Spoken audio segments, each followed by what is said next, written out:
Okay, here we are with the Coliseum finals, weekly finals, of course, not the grand finals.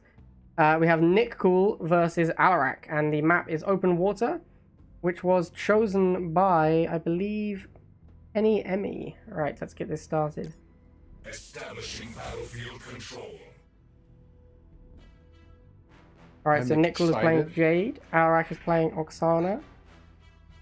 I'm hoping Alarak brought his signature deck here. I believe it's pretty good on open water. Yeah, I think he probably. Oh, he'll be playing Giga, I think. He plays Giga on open could be water a lot. Giga. You've got an open harvester area for big bossing. Yeah. So Alarak is playing his signature deck of Fnatic Aggro. And Nickcool has brought this has become a very popular Jade deck recently. It's like a cheap spam the first missile Jade deck. Like you just aggressively try and take the first missile, and then you just go for the base with everything.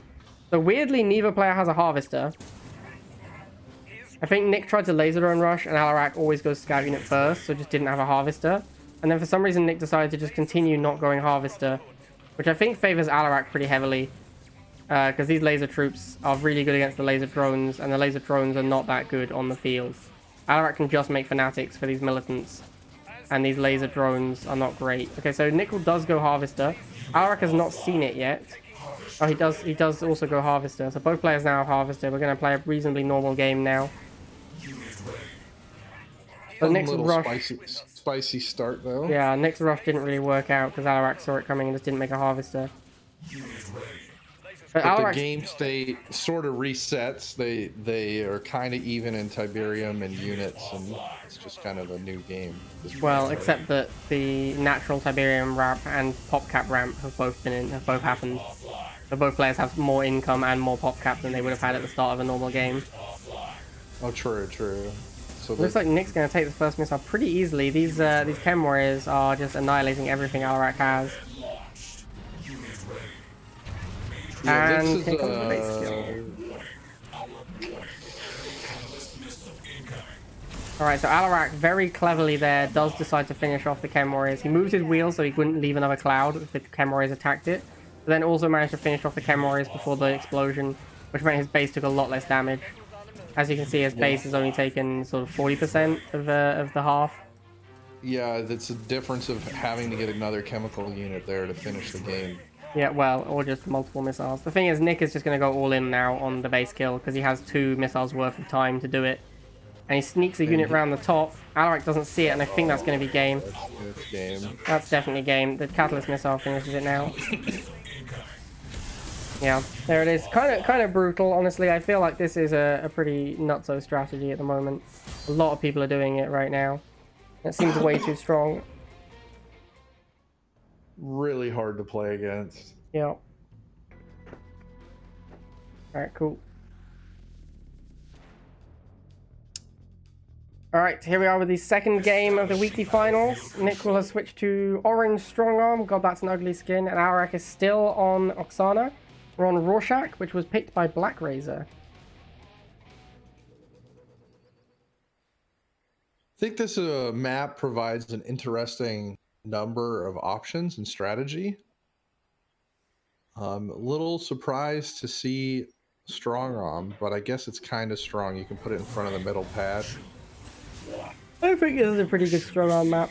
Alright, so Nick is playing the Suzaku GDI 222 deck. Strong arm is traditional with this deck. I do like strong arm as well. I think that for this deck you either play strong arm or Liang, and I don't think Liang's that good on this map. Like the pads are close together, so the steal is not as exciting. So yeah, I think I like strong arm more. Strong arm on the position below the middle pad on the opponent's side is very strong. It's one of those maps where you can make strong arm turret almost every time it's off cooldown, and in the same spot every single time, and it'll always be decent. So Alarak is not charging, which I think is probably a mistake. Nickcool's deck is definitely better the longer the game goes on. Oh, actually, Alarak's playing Giga, sorry. I thought he was just playing regular Fnatic Aggro. Maybe that's less true then. The Giga deck definitely wants to get to the mid-game so it can spam Gigas. Yeah, he's playing Giga, Fnatic Giga too. Yeah. But Nick is playing a mostly air-based deck, so it's not as back-breaking as it could be. I do think that Alarak's deck is slightly better in the matchup. I think that if you can stop the Orcas from taking out your Giga, you should be pretty far ahead. And that shouldn't be too hard to do. If he gets Giga out with Banshee support, he's going to be in really good shape. Yes. This is not a great turret. Yeah, I was He just walked about away to say from it. that. Like, he should have put the turret where the Fanatics are now, and then it would have been insane. So he loses his Orca. He loses his missiles in the middle. Alarak goes... Oh, Alarak walks into the turret. This is a huge mistake. So Alarak loses his unit because he walked into the turret. And now he's going to lose the missile because of it. Alright, well... I feel like that could have been avoided. Might have launched if he just put it on the pad away from the turret. Yes. Or at least it would have stalled out for a lot longer and given him more time to do stuff. Pretty huge misplay from Alarak there. Also, he hasn't made a Giga yet, and like the deck is so much worse without Giga. Alarak's tendency to go after the Harvesters is costing him quite a lot, I think. Because he lost most of his battlefield presence on the first missile by sending everything at the Harvester. And now he's going to lose these Banshees. He does get the Harvester this time, so maybe it's okay, but... I don't know, man. I'm not a huge fan of such aggression on the Harvesters. I think it's more important to try and win the missiles.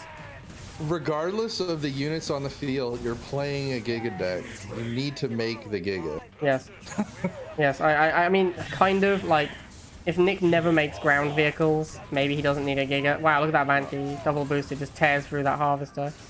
Now there's a Pitbull out. I do think that the Giga is so good against infantry that you're supposed to make it anyway. Because it just locks out your opponent. I mean, like, it forces the opponent to basically only make air, right? Yeah. Yeah, I think he's making a mistake by not making a Giga at some point. Because if you put Fanatics in front of a Giga, missiles are not going to do anything to that. Like, your opponent has to make air at that point. Maybe he's trying to save it here, but it's too late now. I don't know what he's doing. I don't think he knows what he's doing, honestly. That's a big rip. Alright, so Nickcool does take the week. Wins 2-0. And there's the BM emote.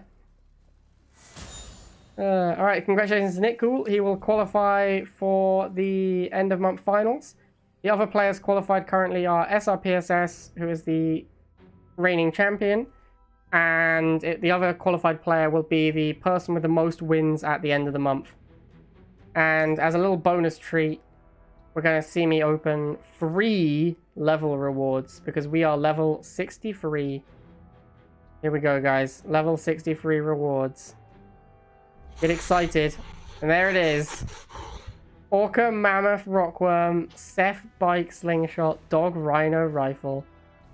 Pretty decent, actually. Like, I would say Rockworm sucks, Rhino sucks, but the rest are all good, so... Pretty good rewards.